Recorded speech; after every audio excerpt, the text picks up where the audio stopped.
O Senhor esteja convosco. Ele está no meio de nós. Proclamação do Evangelho de Jesus Cristo, segundo Lucas. Glória a vós, Senhor. Naquele tempo, quando acabou de falar ao povo que o escutava, Jesus entrou em Cafarnaum. Havia lá um oficial romano que tinha um empregado, a quem estimava muito e que estava doente, à beira da morte. O oficial ouviu falar de Jesus e enviou alguns anciãos dos judeus para pedir que viesse salvar seu empregado.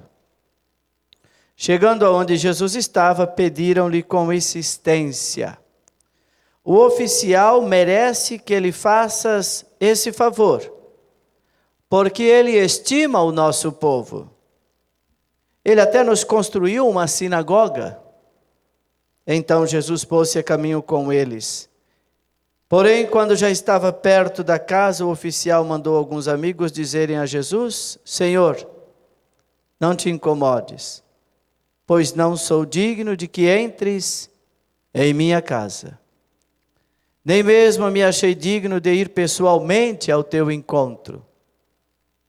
Mas ordena com a tua palavra, e o meu empregado ficará curado. Eu também estou debaixo de autoridade, mas tenho soldados que obedecem às minhas ordens. Se ordeno a um vai, ele vai. E a outro vem, ele vem. E ao meu empregado, faz isto, e ele o faz. Ouvindo isso, Jesus ficou admirado. Virou-se para a multidão que o seguia e disse: eu vos declaro que nem mesmo em Israel encontrei tamanha fé. Os mensageiros voltaram para a casa do oficial e encontraram o empregado em perfeita saúde. Palavra da salvação. Glória a vós, Senhor. As palavras do Santo Evangelho apaguem os nossos pecados. Amém. Vimos este homem, um oficial romano, poderoso. Ele era centurião. Ele tinha no mínimo 100 homens sob o seu comando. Interessante perceber que o Evangelho disse para nós algo importante. Jesus estava com um povo que acabava de escutar. A escuta. A fé entra pelo ouvido. Isso é uma definição teológica desde o início do cristianismo. Por isso que hoje nós, quando perguntamos por que parece que o mundo tem tão pouca fé, é o que escutamos? É o que ouvimos?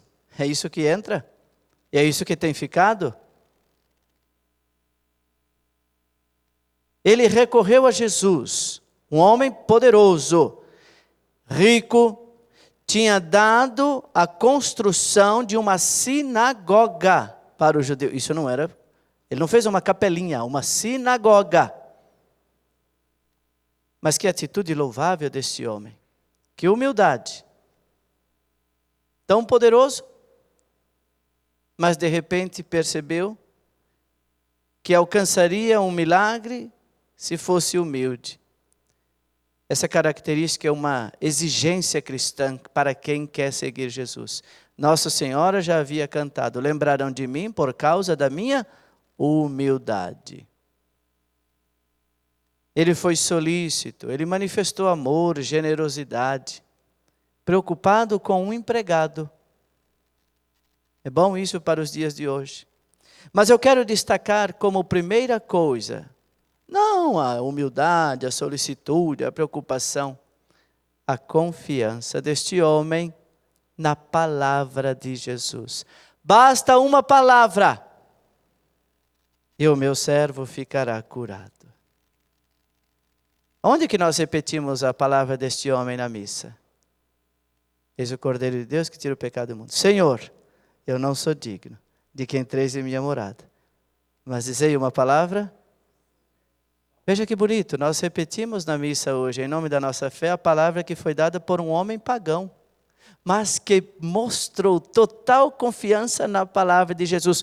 Muito mais eu e você que somos batizados cristãos, temos que dar prova, testemunho. Não temos desculpa para não acreditar na palavra de Jesus. Ele era pagão e ele acreditou. Eu e você falamos que temos fé em Jesus e às vezes duvidamos da palavra de Jesus. Não fazemos caso da palavra de Jesus. Este homem tinha poder, mas ele percebeu que existia alguém que tinha poder sobre a alma, sobre o espírito. E este alguém era Deus. E ali para ele, Jesus, era o próprio Deus. Ele entendeu que só as palavras de Jesus podem fazer nova todas as coisas. Pare de ficar correndo atrás de palavras aqui e acolá. Pare de ficar indo atrás de falsas doutrinas, só a de Jesus. Só a palavra de Jesus pode fazer nova todas as coisas. É por isso que a gente luta, batula, vai daqui, de lá, se bate, se arrebenta. E não vê nada novo na vida nem em casa. São as palavras que estamos ouvindo, as conversas que estamos tendo, aonde temos buscado o milagre e a força de Deus. Em lugares errados.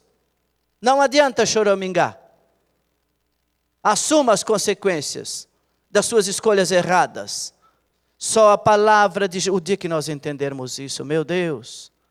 Aí Pentecostes acontece naquela mesma hora. Hoje é Pentecostes, porque a palavra de Jesus faz nova todas as coisas. O Espírito foi enviado para fazer nova todas as coisas. Nós negligenciamos, nós desprezamos a novidade da palavra de Jesus. Nós não educamos mais em casa com a palavra de Jesus. Hoje se fala tanto desta educação familiar. Eu tenho até medo.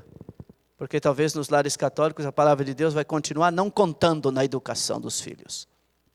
Pelo menos algumas escolas ainda prezam. Em alguns momentos. Onde está a palavra de Deus na nossa vida? Ela não só faz nova todas as coisas. Ela muda a nossa vida. Gente, nós vimos o Evangelho, a palavra de Jesus mudou uma realidade de enfermidade para a cura. Curou. Basta uma palavra, Senhor, não te incomodes, não precisa ir lá em casa, eu não sou digno. Aí Jesus diz, eu nunca vi tanta fé. O povo vai na casa, o milagre estava feito. Meu irmão, minha irmã, nós precisamos prestar atenção na palavra. Precisamos nos tornar bons e verdadeiros servos da palavra. Ontem nós vimos que serviço a Rede Século XXI prestou ontem à humanidade. O Brasil, o mundo assistiu ao vivo um cenáculo em São Paulo.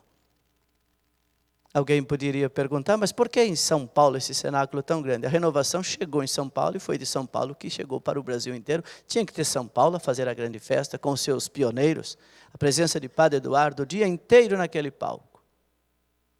Então ontem se falava muito da vida no Espírito, a vida no Espírito.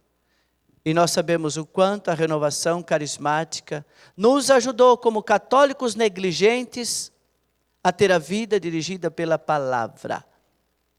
Hoje, infelizmente, não é tanto mais assim, mas não existia carismático que não tinha a Bíblia na mão.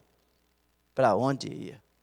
A vida dirigida pela palavra, a palavra que orienta, a palavra que transforma, a palavra que cura, a palavra que faz milagre, a palavra que faz nova todas as coisas, a palavra que coloca em ordem tudo, toda desordem pode ser reordenada só pela palavra de Deus.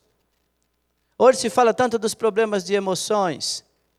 A palavra de Deus pode curar o nosso emocional ferido, desastrado, trágico.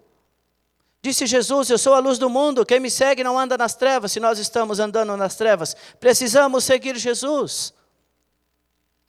Ele é a luz que ilumina. Ela ordena tudo, ordena os sentimentos, ordena até os nossos afetos, tão desordenados, tão bagunçados. Nós ouvimos no comentário inicial que hoje nós estamos comemorando os 2 homens, Cornélio e Cipriano. 2 homens que ouviram a palavra. 2 homens que tiveram a vida transformada pela palavra. Cipriano era advogado, riquíssimo, de família rica do continente africano. deixou tudo por causa da palavra. Cornélio era papa, sofreu a perseguição no tempo de um imperador chamado Décio. E ele sofreu o período da ausência do pastor. Ele era papa, foi tirado. Pastor, a palavra. E naquele momento a comunidade cristã de Roma ficou desorientada porque faltou a palavra. Hoje nós estamos desorientados por quê? Porque está faltando a palavra. Porque nós temos tudo. Temos comida, temos casa, temos dinheiro, temos tudo que nós queremos. Mas não temos o mais importante. Diz uma palavra e eu serei salvo. Cipriano viveu a perseguição de 2 imperadores, Décio e Valeriano. E a palavra foi sempre tão clara na sua vida, que na hora em que decretaram a sua morte, ele gritou, graças a Deus. Infelizmente, nós hoje não podemos gritar assim, porque estamos confusos. A palavra ainda não é tudo na nossa vida. Por isso a morte atormenta. Por isso que quando morre alguém, o desespero total. A palavra de Deus faz novas todas as coisas, inclusive a morte, ela faz nova. A palavra de Deus faz a morte vida. Feche seus olhos, vamos pensar um pouco, isto é muito sério. Cornélio e Cipriano lutaram a vida inteira pela unidade da igreja. Hoje nós temos visto muitas palavras que ao invés de unir a igreja, divide. Cuidado com os catequistas de plantão online. Gente, se uma coisa que se diz da igreja é verdade, ela gera unidade. Se gera divisão, não é de Deus, não é palavra de Jesus. É muito fácil de identificar. Quando eu falo, eu uno ou divido? A unidade da igreja. A unidade das famílias cristãs. Peçamos a Deus essa graça. Só a palavra de Jesus poderá nos garantir esta unidade. Louvado seja nosso Senhor Jesus Cristo. Para sempre seja louvado.